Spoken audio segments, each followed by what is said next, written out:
నమస్కారం. ఇది సంగతికి స్వాగతం. రానున్న రోజుల్లో పెద్ద నోట్ల వినియోగాన్ని తగ్గించి డిజిటల్ ఆర్థిక వ్యవస్థ ఏర్పాటు చేసేలా కేంద్ర ప్రభుత్వం అడుగులు వేస్తోంది. ఇదే జరిగితే ఇప్పటి వరకు దాచిన నల్లధనం వెలుగులోకి రావడంతో పాటు కొత్తగా నల్లధనం ఏర్పడే అవకాశాలు ఉండవని అంచనా వేస్తున్నారు. ఆదిలో కొన్ని ఇబ్బందులు ఎదురైనా బ్యాంకు లావాదేవీలు, దైనందిన వ్యవహారాల్లో కార్డుల శకం వస్తే పరిస్థితి ఊహించిన రీతిలో మారిపోతుంది. కార్డు లావాదేవీలతో ప్రభుత్వానికి పన్నుల రూపంలో భారీ ఆదాయం చేకూరుతుంది. సంపద ఫలాలను అన్ని వర్గాలకు, ముఖ్యంగా అణగారిన వర్గాలకు అందించే ప్రయత్నంలో తొలి అడుగు పడినట్లే. ఈ ప్రయత్నంలో కేంద్రం చేయాల్సింది ఎంతో ఉంది. పెద్ద నోట్ల రద్దు, లావాదేవీలపై ఆంక్షలు విధించడంతో పాటు మారుమూల గ్రామాలకు బ్యాంకు సేవలను విస్తరించాల్సి ఉంది.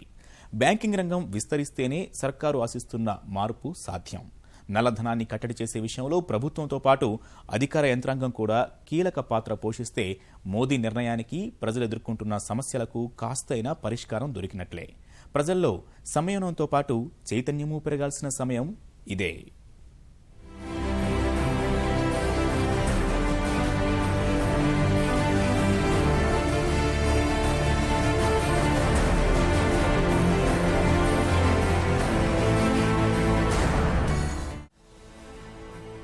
₹1,500 నోట్లను రద్దు చేయడం వెనుక లక్ష్యాలు సుస్పష్టం. పాకిస్తాన్లోని తీవ్రవాదులు, తీవ్రవాద సంస్థలు, వారికి తెర వెనుక నుంచి ప్రోత్సాహం అందిస్తున్న ISI నకిలీ నోట్ల కుట్రల్ని భగ్నం చేయడం. రెండోది, దేశ విదేశాల్లో దాచిన నల్లధనాన్ని వెలుగులోకి తేవడం. అన్నింటికంటే ముఖ్యం, ప్రజాజీవనంలో దైనందిన పరిపాలనా వ్యవహారాల్లో అవినీతిని కట్టడి చేయడం. నకిలీ నోట్ల కారణంగా ఆర్థిక వ్యవస్థ దెబ్బతినడంతో పాటు తీవ్రవాదుల చేతిలో ఆయుధంగా మారుతున్నాయి. ఉగ్రవాదంతో పాటు మనుషుల అక్రమ రవాణా, అసాంఘిక కార్యకలాపాలు, మాదక ద్రవ్యాల అక్రమ రవాణాలో నకిలీ నోట్లు, పెద్ద నోట్లదే కీలక పాత్ర. పెద్ద నోట్ల రద్దుతో ఉగ్రవాదం, అసాంఘిక నేర సమాజం ఊపిరాడక విలవిల్లాడుతోంది.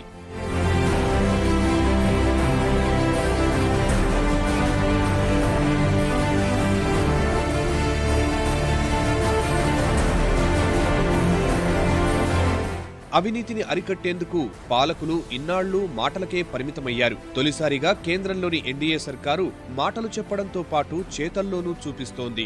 3 దశాబ్దాల తరువాత దేశమంతా ఏకతాటిపైకి వచ్చి బీజేపీకి సంపూర్ణ మద్దతిచ్చారు. తనకు ఇంతగా అండగా నిలిచిన ప్రజల కోసం ఏదైనా చేయాలనే తపనతోనే నరేంద్ర మోదీ పెద్ద నోట్లు రద్దు చేస్తూ సంచలన నిర్ణయం తీసుకున్నారు. మోదీ పగ్గాలు చేపట్టిన తరువాత కేంద్రంలో అక్రమాల పరంపరకు అడ్డుకట్ట వేయగలిగారు. పెద్ద నోట్ల రద్దుతో భారతదేశం అవినీతి నిర్మూలనకు కట్టుబడి ఉన్నారని అంతర్జాతీయ సమాజానికి సంకేతాలు పంపింది. ఫలితంగా భారత్లో వ్యాపారాలు ప్రారంభించడం, నిర్వహించడం సులువని బహుళజాతి కంపెనీలు భావిస్తున్నాయి.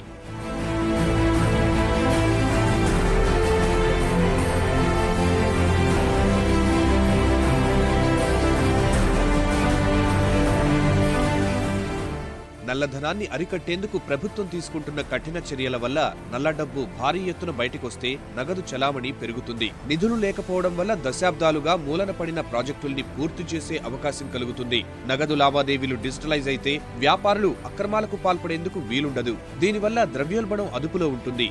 పెద్ద నోట్ల రద్దు రాత్రికి రాత్రి తీసుకున్న నిర్ణయం కాదు.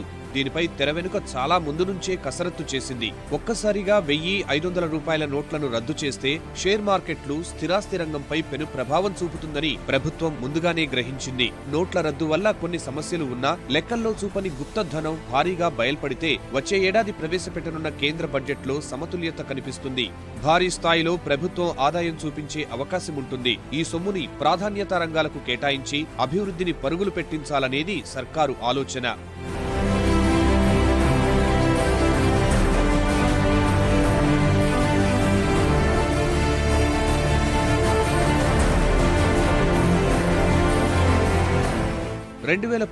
ఏప్రిల్ నుంచి వస్తు సేవల బిల్లు అమల్లోకి రాగానే పన్నుల విధానం కొత్త రూపు సంతరించుకుంటుంది. వస్తు సేవల బిల్లు అమల్లోకి వస్తే ప్రజలు నగదు వినియోగం నుంచి డిజిటల్ చెల్లింపులకు, బ్యాంక్ సేవల వినియోగానికి మళ్లాల్సిన పరిస్థితి ఏర్పడుతుంది. ఈ సమయంలో పెద్ద నోట్ల రద్దును నేర్పుగా నిర్వహించాల్సిన బాధ్యత కేంద్రం మీద ఉంది. నోట్ల రద్దు వల్ల ఇప్పటికే కొన్ని సమస్యలు కనిపిస్తున్నాయి. కరెన్సీ నోట్లు దొరకక జనం బ్యాంకుల ముందు, ఏటీఎంల ముందు పడిగాపులు కాస్తున్నారు. ఈ పరిస్థితిని తక్షణం సరిదిద్దకపోతే వ్యవసాయంతో పాటు ఇతర రంగాలకు సకాలంలో పెట్టుబడులు లభించక సమస్యలేర్పడతాయి. ఇది పారిశ్రామిక, సేవా రంగాల మీద కూడా ప్రతికూల ప్రభావం చూపుతోంది. ఇవన్నీ స్వల్ప, మధ్యకాలిక ప్రభావాలు. నోట్ల రద్దు వల్ల దీర్ఘకాలంలో ఏర్పడే ప్రభావాలు మిశ్రమంగా ఉండే అవకాశాలున్నాయి. పెద్ద నోట్ల రద్దు అనంతర పరిణామాల్ని ప్రభుత్వం చక్కగా నిర్వహించగలిగితే దేశ విదేశాల్లోనూ సర్కారు ప్రతిష్ట పెరుగుతుంది. భారత ఆర్థిక వ్యవస్థపై విదేశీ పెట్టుబడిదారుల్లో నమ్మకం ఏర్పడుతుంది.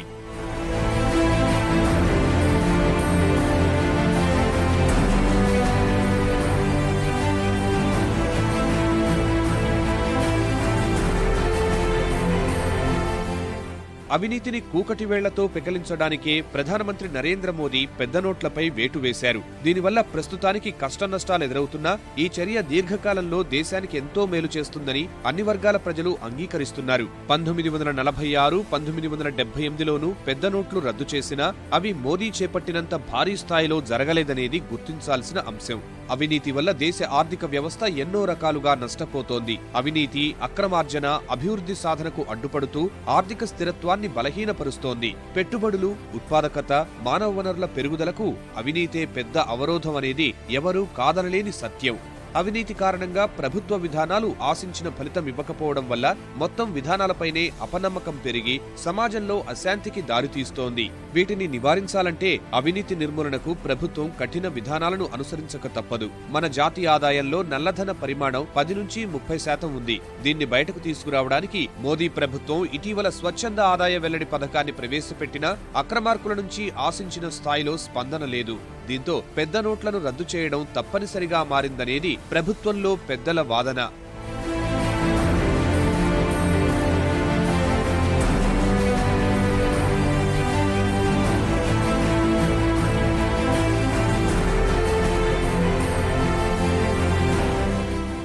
జనాభాలో 30% అంటే 40 కోట్ల మంది ఇంకా దారిద్ర్య రేఖకు దిగువనే ఉన్నారు. వీరు డిజిటల్ ఆర్థిక వ్యవస్థకు మళ్లడానికి చాలా సమయం పడుతుంది. అదీ కాకుండా 90% జనాభా ఇప్పటికీ అసంఘటిత రంగంలోనే ఆర్థిక కార్యకలాపాలు నిర్వహిస్తోంది. ఈ రంగంలో ఎడ్ల బండ్లు మొదలుకుని రిక్షాలు, ఆటోలు, చిన్న పెద్ద ట్రక్కుల వరకు ఉంటాయి.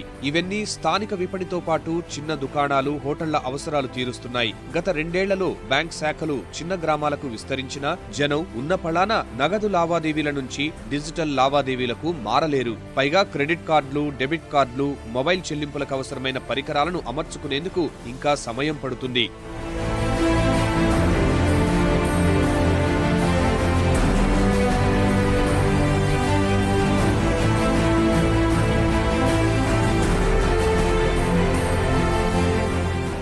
పెద్ద నోట్ల రద్దుతో కరెన్సీ రూపంలో దాగిన నల్లధనం మీద వేటు వేసినా దాని ప్రవాహం మీద కూడా గట్టి నిఘా వేసినప్పుడే కొత్త నల్లధనం పోగుపడకుండా నివారించే అవకాశం ఉంటుంది. సంపన్నులు నల్లధనం పోగేయకుండా పన్నుల విధింపు, వసూళ్లు పారదర్శకంగా ఉండాలి. నల్లధనం పుట్టుకురావడానికి కారణమైన వారి మీద గట్టి చర్యలు, కఠిన శిక్షలు విధించడం అవసరం. మొత్తం మీద మోదీ ప్రభుత్వం పెద్ద నోట్లను రద్దు చేయడం చక్కగా పనిచేసుకుంటున్న వ్యక్తికి నడుస్తూ ఉండగానే 86% రక్తాన్ని మార్చడం వంటి సంక్లిష్ట చర్య. ప్రభుత్వ నిర్ణయాన్ని అమలు చేయడానికి రేయింబవళ్లు శ్రమిస్తున్న బ్యాంకు సిబ్బంది ఈ వ్యవహారంలో కీలక పాత్ర పోషిస్తున్నారు.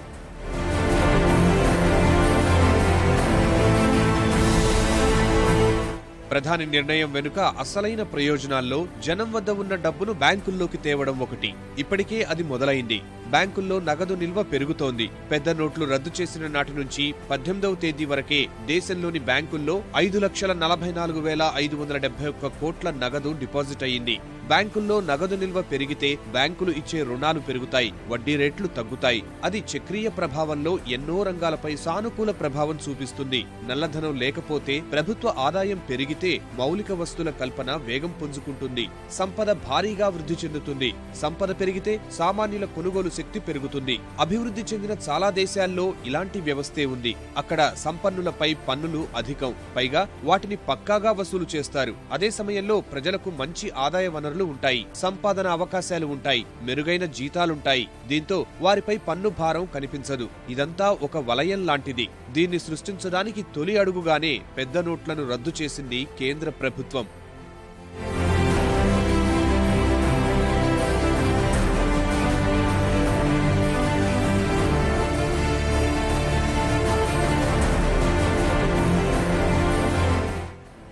అవినీతి రహిత సమాజం ప్రతి ఒక్కరూ చెప్పే మాట.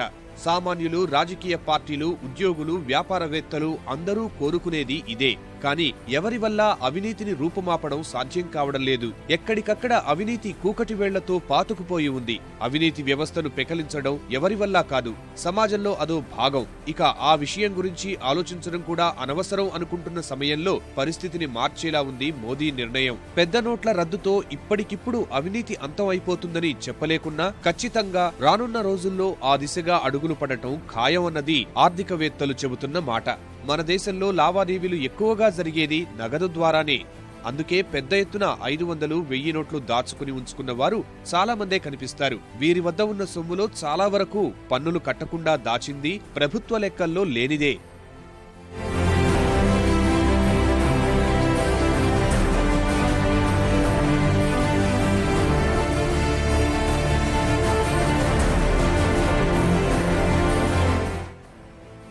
మోదీ అధికారంలోకి వచ్చిన తరువాత అభివృద్ధి విషయంలో కీలక నిర్ణయాలు తీసుకున్నారు. విదేశాల్లో భారత ప్రతిష్ట పెంచారు. విదేశాల్లో ఉంటున్న భారతీయులు స్వదేశంలో పెట్టుబడులు పెట్టేలా ప్రోత్సహించారు. Make in India, digital India అంటూ అనేక పథకాలు తీసుకొచ్చారు. ఆర్థిక రంగంలోనూ పరిస్థితుల్లో కొంత మార్పు కనిపిస్తోంది. దీని ఫలితంగా దేశంలో 3 దశాబ్దాల తరువాత కరెంటు ఖాతా లోటు బాగా తగ్గింది. ద్రవ్యోల్బణం అదుపులో ఉండటం, విదేశీ మారక ద్రవ్య నిల్వలు పెరగడం 2.5 ఏళ్ల పాలనలో సానుకూల అంశాలు.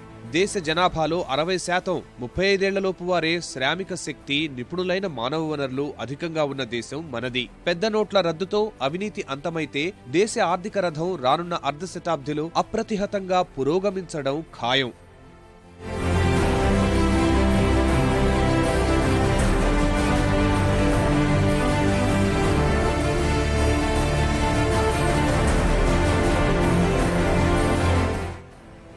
దేశంలోని అనేక రంగాల్లో ఆదాయ పన్ను ఎగవేత భారీగా ఉంది. ముఖ్యంగా రియల్ ఎస్టేట్, బంగారు ఆభరణాల విభాగంలో మరీ ఎక్కువగా ఉంది. అదే అధికార వ్యవస్థలో అవినీతి కూడా నల్లధనం పెరగడానికి కారణమవుతోంది. పన్ను ఎగవేతలకు దారి చూపుతోంది. సంపద సృష్టిలో పేద, మధ్యతరగతి వర్గాలు క్రియాశీలకంగా వ్యవహరిస్తున్నా ఫలితాలు మాత్రం వారికి అందడం లేదు. పేదవాడు రోజంతా కష్టపడి సంపాదించిన సొమ్ముని వివిధ మార్గాల్లో తేలిగ్గా దోచేస్తున్నారు అక్రమార్కులు. ఒక వస్తువు ఉత్పత్తి చేసిన వారికి వాటిని వినియోగించే వారికి కన్నీరే మిగులుతోంది. మధ్య దళారులు, వ్యాపారులు మాత్రం అదే వస్తువు మీద కోట్లు పోగేస్తున్నారు. మార్కెట్లో ఏ వస్తువు చూసినా ఇదే పరిస్థితి కనిపిస్తోంది. దళారులు, వ్యాపారులు చేసే లావాదేవీలు ప్రభుత్వ గణాంకాల్లోకి రావడం లేదు. దేశమంతటా ఇదే పరిస్థితి ఉంది. కేవలం 1-2% వేతన జీవులు మాత్రమే తప్పనిసరిగా పన్నులు కడుతున్నారు. పెద్ద నోట్ల రద్దుతో పన్నులు ఎగ్గొడుతున్న బడాబాబులంతా ఒక్కసారిగా వెలుగులోకి వచ్చారు. రద్దయిన నోట్లతో పన్నులు చెల్లించవచ్చని ప్రభుత్వం ప్రకటించడంతో ఇన్నాళ్లుగా బకాయిలు పడిన పన్నులు క్షణాల్లో వసూలయ్యాయి. మొత్తంగా చూసినప్పుడు పెద్ద నోట్లపై వేటు వేయడం ద్వారా ఎప్పటి నుంచో స్థిరపడిపోయిన అవినీతి వ్యవస్థను కదిలించే ప్రయత్నం చేశారు ప్రధాని మోదీ.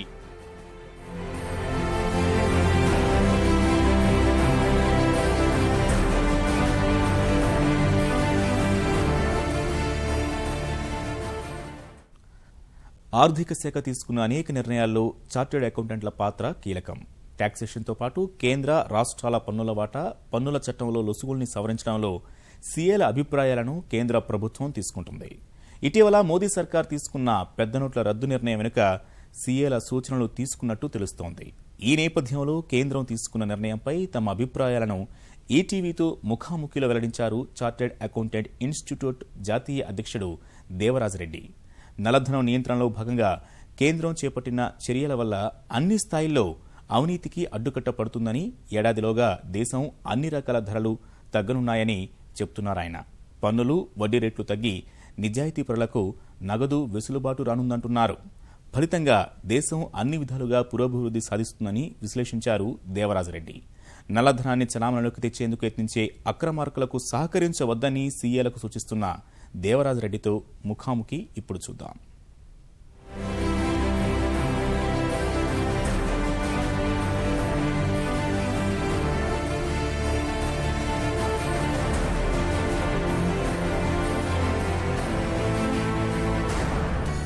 కేంద్రం తీసుకున్న పెద్ద నోట్ల రద్దు వ్యవహారంలో కూడా చార్టెడ్ అకౌంటెంట్ల ఇన్స్టిట్యూట్ కీలకమైన సూచనలు సలహాలు కూడా చేసింది.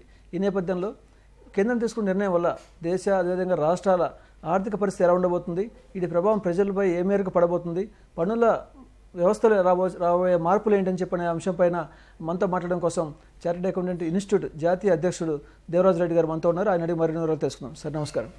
కేంద్ర ప్రభుత్వం తీసుకున్న నిర్ణయం వల్ల దేశ ఆర్థిక వ్యవస్థలో పర్యవసనాలు ఎలా ఉండబోతున్నాయి? ఈరోజు నల్లధనాన్ని ఏ విధంగా మన పారదోలాలనే ఉద్దేశంతో ఈ డిమానిటైజేషన్ 500 రూపాయల నోట్లు 1000 రూపాయల నోట్లు క్యాన్సిల్ చేసి ఆ ప్లేస్లో 2000 రూపాయల నోట్లు కొత్త 500 రూపాయల నోట్లు ప్రత్యేకిస్తే సో దట్ దానివల్ల ఏమవుతుందంటే నల్లధనం ఎవరెవరు దిగుతుంది. ఈ నల్లధనం అనేది బిజినెస్ మ్యాన్ అనే కాదు, ఈరోజు స్మగ్లింగ్ కానీ టెర్రరిస్ట్ కానీ బార్డర్ క్రాసింగ్లో కానీ నెక్సలిజంలో కానీ ఎన్నో హవాలా ట్రాన్సాక్షన్స్ అంతా ఈ నల్లధనం ఉంది.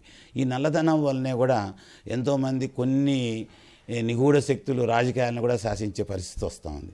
వీటన్నిటిని అరికట్టితే ఈ నల్లధనం అనేది తగ్గిపోయి ప్రతిదీ వ్యాపారము కరెక్ట్గా ట్యాక్సులు కడుతూ వస్తే గవర్నమెంట్కి రెవెన్యూ పెరుగుతుంది. గవర్నమెంట్కి రెవెన్యూ పెరిగితే ఎన్నో ఇన్ఫ్రాస్ట్రక్చర్ ప్రాజెక్ట్స్ ఈరోజు ప్రతి రాష్ట్రంలోనూ ఎన్నో ఒడిదుడుకులు ఉన్నాయి. మనం ఈవెన్ విదేశాల్లో మన ఇబ్బందులు ఉన్నాయి, యుద్ధాలకు మన ఎన్నో బార్డర్స్లో మన సైన్యం సాహసోపేతంగా వర్క్ చేస్తూ ఉంది. వీటన్నిటిలో కూడా డబ్బులు కావాలి. ఈవెన్ మన ఎడ్యుకేషన్ వైజ్ మనం ఇంప్రూవ్ అవుతున్నాం. ఎన్నో విషయాలు బీదలకు ఇండ్లు కట్టి వల్ల ఇవన్నీ కూడా గవర్నమెంట్ హెల్పేర్ చేయాలంటే డబ్బులు అనేది ముఖ్యం. మన ట్యాక్స్లు ఏవేవి పొరపాట్లు ఉంటే కలెక్ట్ చేయాలి. కాబట్టి ఈ కలెక్ట్ చేసే దాంట్లో ఎన్నో విధాలుగా ప్రజలకు గవర్నమెంట్ విన్నవిస్తున్నా కొంతమంది అసాంఘిక శక్తులు కానీ అన్సోషియల్ ఎలిమెంట్స్ అనేవాళ్ళు కట్టడం లేదు. కాబట్టి గవర్నమెంట్ ఈ నిర్ణయం తీసుకున్న వలన ఎంతో అభివృద్ధికి అవకాశం ఉంది. ఆర్థికంగా ఎలాంటి పర్యవసనాలు జరగబోతున్నాయి, ఎలాంటి మార్పులు రాబోతున్నాయి వ్యవస్థలు?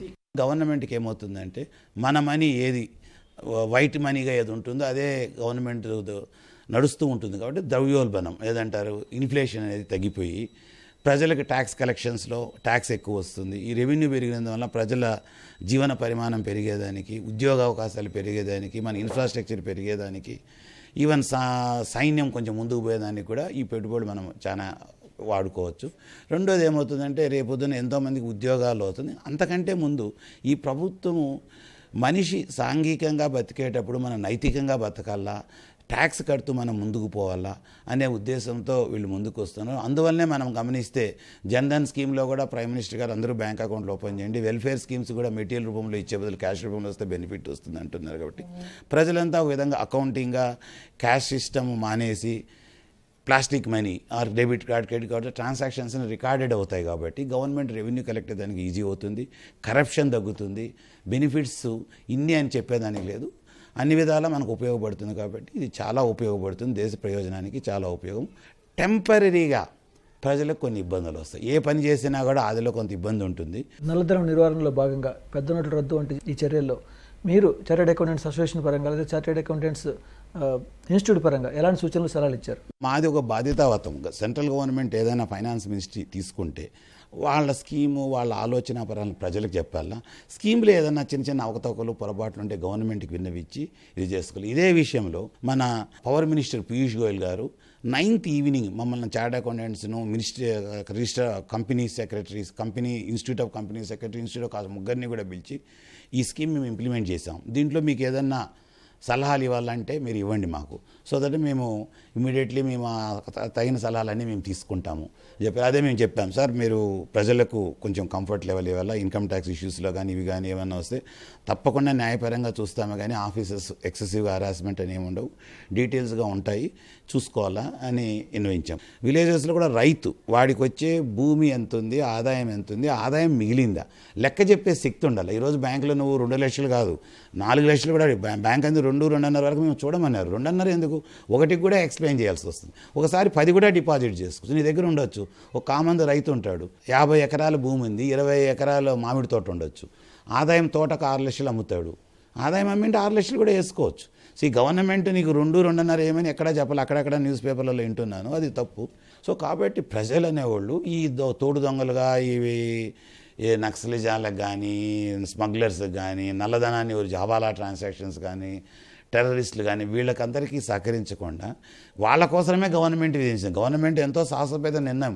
ఎలక్షన్స్లో ఇబ్బంది రావచ్చు, అపోజిషన్ గొడవ చేస్తుంది, ఎంతోమంది తీవ్రకారులు ఉంటారు, వీళ్ళంతా కూడా ఈవెన్ ఒక విధంగా ఇది ఒక చారిత్రాత్మకమైన నిర్ణయం, సాహసోపేతమైన నిర్ణయం. జిఎస్టీ అమలులోకి రాబోతుంది. ఈ లోపలే ఈ పెద్ద నోట్ల రద్దు వ్యవహారం తీసుకొచ్చారు. సో దాని ప్రభావం ఎలా పడబోతుందని ఇది మీరు ఒక విధంగా చేస్తే ప్రైమ్ మినిస్టర్ మన ప్రజలకు ఒక మంచి అవకాశాన్ని ఇచ్చాడు. నల్లధనం ఉందా, విదేశాల్లో పెట్టారా తెచ్చుకోండి, లేదు మీకు తెలియకుండా లెక్కకి మించిన ఆస్తులు ఎప్పుడన్నా పొరపాటున కట్టారా, కట్టిన ట్యాక్స్లో సరిగా కట్టలేదా, ఇన్కమ్ డిస్క్లోజర్ స్కీమ్ అని పెట్టాడు. ఈ 2 స్కీములు క్లియర్గా ఇచ్చాక ప్రజలకు ఒక అవకాశం ఇచ్చాడు, తప్పులు జరిగింటే కరెక్ట్ చేసుకోమని. ఆ కరెక్ట్ అయినాక ఈయన మళ్ళీ జీఎస్టీ కూడా క్లియర్గా మెన్షన్ చేశాడు. ఇది సక్సెస్ఫుల్ అవుతే మన వ్యాపారస్తులు హ్యాపీగా బిజినెస్ చేస్తారు, లంచగొండితనం తగ్గుతుంది, ప్రజలకు సులువుగా రేట్లు తగ్గుతాయి. ఆ రేట్లు తగ్గాక విదేశాల నుంచి పెట్టుబడులు వస్తాయి. ఈ స్కీమ్లో ఆ క్రియేషన్ ఆవిష్కరణ చేసి ఒక చిన్న ప్రాబ్లం ఏది ఉంది, ఈ బ్లాక్ మనీ చిన్న ప్రాబ్లం అనండి, పెద్ద ప్రాబ్లం అండి, ఇది కూడా క్రియేట్ చేస్తే జీఎస్టీ ఇంప్లిమెంటేషన్ ఇంకా పర్ఫెక్ట్ అవుతుంది. అందువల్ల దీని స్కీమ్ను 500 రూపాయలు 100 రూపాయలు నోట్ చేసారు. ఈరోజు ప్రభుత్వం ఆలోచనలో ఒకటేముంది, ఎంతోమంది టెర్రరిస్టుల దగ్గర డబ్బులు ఉన్నాయి, అన్సోషల్ ఎలిమెంట్స్ దగ్గర ఉన్నాయి, వాళ్ళందరూ కూడా క్లోజ్ అయిపోయారు. ఏది దొంగకు తేలు గుడితే ఎట్లా ఏడ్చకుండా ఉండాలో ఆ విధంగా వాళ్ళు అక్కడికక్కడే అణిగిపోతారు. చిన్న చిన్న ప్రజలు ఏదైనా ఉండేటి వాళ్ళు డిపాజిట్ చేసుకోవచ్చు, వాళ్ళు ఎక్స్ప్లెయిన్ చేయొచ్చు. ఆ ఉద్దేశంతో ఒక మంచి ఉద్దేశంతో పెట్టాడు కాబట్టి ఇన్నదలను క్రియేట్ అయినందువల్ల జీఎస్టీ ఇంప్లిమెంటేషన్ ఇంకా పర్ఫెక్ట్ అవుతుంది. కేంద్రం తీసుకున్న నిర్ణయాలన్నీ కూడా సెంట్రల్ గవర్నమెంట్కి ఆదాయాన్ని సమకూర్చి పెట్టే విధంగా ఉన్నాయని చెప్పి నాకు విమర్శ ఉంది. అయితే రాష్ట్రాల పరిస్థితి, ముఖ్యంగా రాష్ట్రాల ఆర్థిక పరిస్థితి అసలే అధ్వానంగా ఉంది. ప్రస్తుతం ఈ నిర్ణయాల వల్ల మరింత ఆదాయం తగ్గిపోయే పరిస్థితి కూడా నెలకొంది. సో ప్రస్తుతం కేంద్ర ప్రభుత్వం రాష్ట్రాలకు ఇస్తున్న 42% వాటా పన్నుని పెంచమని చెప్పి మీ తరపున చార్టర్డ్ అకౌంటెంట్స్ ఇన్స్టిట్యూట్ తరపున ఏమైనా సిఫారసు చేస్తారా? ఈ స్కీమ్ పెట్టినందువల్ల ప్రతి రాష్ట్రానికి దానికి న్యాయపరంగా వాళ్ళకి ఎంత రావాలనో ఆ షేర్ డిస్ట్రిబ్యూషన్ వీలవుతుంది. రెండోది ఏమవుతుందంటే బిజినెస్ సాఫీగా జరుగుతుంది. ఇంకా పెద్దరికంగా వాళ్ళు ఎక్కడెక్కడైనా పెద్ద పెద్ద ప్రమాదాలు జరిగినా, పెద్ద పెద్ద నష్టాలు వచ్చినా, కరువు నివారణలు వచ్చినా సపరేట్ గ్రాంట్లు గవర్నమెంట్ ఇస్తుంది, ప్రణాళిక బద్దెకలు ఉండే డబ్బులు ఇస్తుంది. ఈ టెంపరీగా ఫస్ట్ 5 years ఒక రాష్ట్రానికి ఎక్కువ వచ్చి తక్కువ వచ్చేదాన్ని కూడా గవర్నమెంట్ మేము కన్సిడర్ చేస్తాం. ఆ విధంగా రాష్ట్రాలు కూడా కన్విన్స్ అయ్యే జీఎస్టీకి వచ్చాయి. ఇంక రెండోది ఈ నిర్ణయాలు ఏముండవు. ఇన్కమ్ ట్యాక్స్లో ఈరోజు గవర్నమెంట్ కలెక్ట్ చేస్తే ఈ స్కీముల వల్ల అంతా కూడా ఇన్కమ్ డిస్క్లోజర్ స్కీమ్లో డబ్బులు వచ్చింది. It is not central government fund, proportionate రేషియోలో ఆ స్టేట్కి ఆ డబ్బులు వచ్చేస్తాయి. ఈ చర్యల ద్వారా పన్నుల రేట్లు ఏమైనా తగ్గే అవకాశం ఉందా, ఇండైరెక్ట్ కానీ లేదా డైరెక్ట్ ట్యాక్స్లు కానీ? పన్నుల రేట్లు విదేశాలతో కంపేర్ చేస్తే మన రేట్లు రీజనబుల్గా తక్కువ ఉన్నాయి. ఈ విధంగా రేట్లు కలెక్ట్ చేసిన వలన ఈ జిఎస్టీ స్కీమ్ యూనిఫామ్ చేయడం వలన ఈ నల్లధనాన్ని ఒక విధంగా పూర్తిగా సమూలంగా అరికట్టుతున్నారు కాబట్టి వస్తు రేటు చాలా తగ్గిపోతుంది. ఈరోజు మీరు సినిమాకు పోయే టికెట్ కానీ, ప్రజలు కొనే చిన్న చిన్న వస్తువులు కానీ రేట్లు ఇప్పుడు ఒక 3 నెలలు 6 నెలలు కాకపోయినా సంవత్సరం లోపల తగ్గుతాయి. ఎందుకంటే ఈ బెనిఫిట్ అంతా పాస్ ఆన్ చేయాలంటే మెయిన్ బిజినెస్ మ్యాన్ ప్రొడక్షన్, చిన్న వ్యాపారుడు, టోకు వ్యాపారుడు చేయాలి. సో మానవ సహజంగా వీళ్ళకి ప్రెషర్ వచ్చేటివి కొంచెం స్లోగా వస్తుంది. ఒక సంవత్సరం కాలం లోపల ప్రతి వస్తువు మీద రేటు తగ్గుతుంది. ఇంకొకటి చూస్తే ఈరోజు సామాన్య పడు ఒక కాలేజీ లెక్చరర్ కానీ, ఒక బ్యాంక్ ఆఫీసరు ఒక చిన్న ఇండిపెండెంట్ ఇల్లు కట్టుకొని ఆశపోయింది. ఈరోజు ప్రతి ఒక్కరు కూడా చిన్న అపార్ట్మెంట్ కొనాలన్నా, ఎందుకంటే రియల్ ఎస్టేట్లో అంత బ్లాక్ మనీ పాతత ఉండేది. ఈరోజు ఒక్క 2 సంవత్సరాల లోపల చిన్న వ్యాపారస్తులు కూడా చిన్న ఇల్లు కట్టుకునే అవకాశం పెరుగుతుంది. ఈ రియల్ ఎస్టేట్ పూర్తిగా రేట్లు రీజనబుల్గా వస్తాయి. హోర్డింగ్ ఈరోజు ఓవర్ అవినీతి పరులు కానీ, కొన్ని ఉద్యోగస్తులు అవినీతి పరులుగా బ్లాక్ మనీ లంచాలు తీసుకునే వాళ్ళు కానీ వీళ్ళందరినీ కూడా అరికట్టేసి అటువంటి ఎంకరేజ్మెంట్ తగ్గుతుంది. కాబట్టి ప్రజలకు వెల్ఫేర్ ఎంతో పెరుగుతుంది, రేట్లు తగ్గుతాయి. సాధారణ మనుషులు కూడా ఈరోజు అపార్ట్మెంట్ కాదు ఇల్లు కట్టుకునే పరిస్థితి ఎంతో. ఈరోజు చాలామంది ఈవెన్ మీరు కాతివేలుగా కూడా ఇల్లు కట్టే ఆలోచన మీకు రాదు, ఎందుకంటే అపార్ట్మెంట్ కొనాలంటారు. ఆ స్టేజ్ మారి 2 సంవత్సరాల్లో ఎంతోమంది పౌరులు మేము సొంత ఇల్లు కట్టుకుంటాం. ఆ విధంగా రేట్లు బిల్డింగ్ కన్స్ట్రక్షన్లో సిమెంటు, స్టీల్ మెటీరియల్స్లో కానీ, సైట్లలో కానీ, మనం కనుక్కునే ఎలక్ట్రికల్ హోటల్స్ అన్నిట్లో కూడా రేట్లు చాలా బాగా తగ్గిపోతాయి. దేశంలో ఇంత పెద్ద మొత్తంలో బ్లాక్ మనీ పోగొడానికి చార్టర్డ్ అకౌంటెంట్స్ సూచనలు సలహాలే కారణం. అంటే క్లయింట్స్కి చట్టంలో ఉన్న లొసుగులను చూపించి వాళ్ళకి అనుకూలంగా వివరించడం వల్ల, వాళ్ళకి అనుకూలంగా పనిచేయడం వల్లనే ఇంత పెద్ద మొత్తంలో బ్లాక్ మనీ పోగదని చెప్పని ఒక వాదన ఉంది. మీరేమంటారు? చార్టర్డ్ అకౌంటెంట్స్గా మా రూల్ గవర్నమెంట్లో ఉండే యాక్ట్లు రూల్స్ చెప్తాం. ఒక వ్యాపారవేత్త అంటాడు నా సేల్స్ ఇది అని అంటాడు, ఆ సేల్స్ మీద నీ ట్యాక్స్ ఎంత అంటాం. వాడు ఉద్యోగస్తుడితో సేల్స్ ట్యాక్స్ ఆఫీసర్తో లొక్కి అయ్యి ఆ సేల్సే చూపించకపోతే మేము చేయలేం కదా.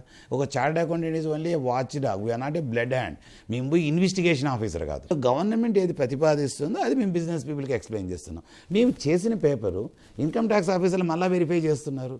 ఎక్కడైనా పొరపాట్లు జరిగితే వెంటనే కరెక్ట్ చేస్తున్నారు. పన్నుల చట్టంలో ఉన్న లోపాలను సవరించడానికి అవకాశం ఉన్నప్పటికీ కేంద్ర ప్రభుత్వానికి సరైన సూచనలు సలహాలు ఇవ్వట్లేదని 100% ప్రతి సంవత్సరము ప్రీ బడ్జెట్ మెమోరాండం అంటే బడ్జెట్కు ముందు ఒక 4 నెలల నుంచి గవర్నమెంట్కి ఇన్ఫర్మేషన్ ఇస్తాం. ట్యాక్స్లు ఎట్లా కలెక్ట్ చేయాలా, ట్యాక్స్ బేస్ ఎట్లా పెంచాలా, గవర్నమెంట్ రెవెన్యూ ఇవ్వాలి. సార్ ఈ లొసుగులో ఇది ఇంప్లిమెంటేషన్లో ప్రాబ్లం ఉంది, ఇది వ్యాపారవేత్త ఇంప్లిమెంట్ చేయలేడు, దీనివల్ల వాడు తప్పు చేసినట్టు అవుతాడు, మీకు లిటిగేషన్ పెరుగుతుంది. ప్రతిదీ మేము ప్రతిపాదిస్తాం. మీరు ఇప్పుడున్న వస్తున్న సవాళ్ళను ఎదుర్కోవడం కోసం ఏం చేయబోతున్నారు? మీ సీఏలకి ఎలాంటి సూచనలు సలహాలు ఇస్తున్నారు? వాళ్ళ కోసం ప్రత్యేకమైన కోడ్ ఆఫ్ కండక్ట్ అమలు చేసే అవకాశం ఉందా? గవర్నమెంట్ ఒక సాహసోపేతమైన నిర్ణయం తీసుకుంది. మనం అనెథికల్గా కానీ అన్సోషియల్గా కానీ ఎంటర్ అయ్యి ఈ అనైతిక శక్తులకు సహకరించకుండా genuine tax people, genuine innocent సిటిజన్స్కి ఏదైనా ఉంటే ప్రొవిజన్స్ క్లియర్గా ఎక్స్ప్లెయిన్ చేసి వాళ్ళకి ఇబ్బంది లేకుండా ఎక్స్ప్లెయిన్ చేసి విన్నవించాలి. దీనికి కావాల్సిన సెమినార్లు, కాన్ఫరెన్సెస్ ఎన్ని ప్రాంతాల్లో పెట్టండి అని చెప్పి. Thank you. ఈ కేంద్ర ప్రభుత్వం తీసుకున్న నిర్ణయం వల్ల భవిష్యత్తులో దేశ ఆర్థిక వ్యవస్థలో సమూలమైన మార్పులు వచ్చి ప్రజల జీవన ప్రమాణాలు పెరగడంతో పాటుగా ఆర్థికంగా మరింత వెసులుబాటు వస్తుందని చెప్పని చార్టెడ్ అకౌంటెంట్స్ ఇన్స్టిట్యూట్ అధ్యక్షుడు దేవరాజు రెడ్డి గారు స్పష్టంగా చెప్తున్నారు. Narayana, ETV news. మరిన్ని విభిన్న అంశాలతో మరో ఇది సంగతిలో కలుసుకుందాం. నమస్కారం.